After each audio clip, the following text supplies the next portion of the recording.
Alors, si on veut créer un bouton pour aller à une page, qu'est-ce qui se passe? Comment ça marche?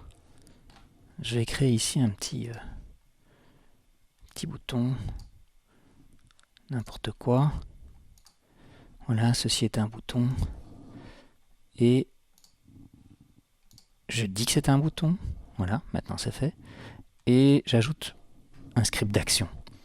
Le script d'action sera ici d'aller à la page première, dernière, suivante, précédente. Et quand on va plus loin, on a atteindre la page, 3 petits points, une telle, déterminée. Mais, comme on voit, c'est EPUB uniquement. Or, je voudrais exporter ça au format PDF. Comment on fait? Eh bien, ce qu'on peut faire, c'est non pas atteindre une page précise, mais atteindre une cible. Alors, on va voir comment on crée une cible. On va commencer par supprimer ça. Ceci, la table des matières, qui est la deuxième page, va donc être la cible. Comment je crée une cible? Avec la fenêtre des hyperliens. Je crée ici une nouvelle cible d'hyperlien. J'appelle ça table des matières. C'est donc bien une page qui est la cible. Et je fais OK. Je peux éventuellement me soucier de ceci. Vue entière de la page. Comme ceci. Rien ne change au niveau des hyperliens. Je n'ai pas créé un hyperlien, j'ai créé une cible.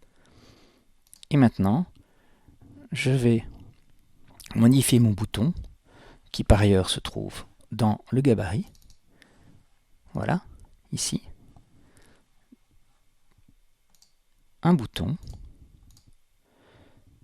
que je vais appeler table des matières pour être explicite, et qui va donc non pas atteindre la page 2, puisque ça ne marchera pas pour un PDF, mais atteindre la cible, et je vais retrouver toutes mes cibles ici, dans Destination, et c'est celle que j'ai nommée ici TDM. En fait, toutes ces histoires ici viennent du sommaire de la table des matières. Mais nous, on cible la page de la table des matières. Voilà. C'est comme ça que ça va fonctionner. Et si j'exporte en PDF, je clique sur ce bouton et je vais arriver, donc ce bouton qui est bien sûr sur toutes les pages. Et si je clique en PDF sur ce bouton, je vais arriver à la table des matières.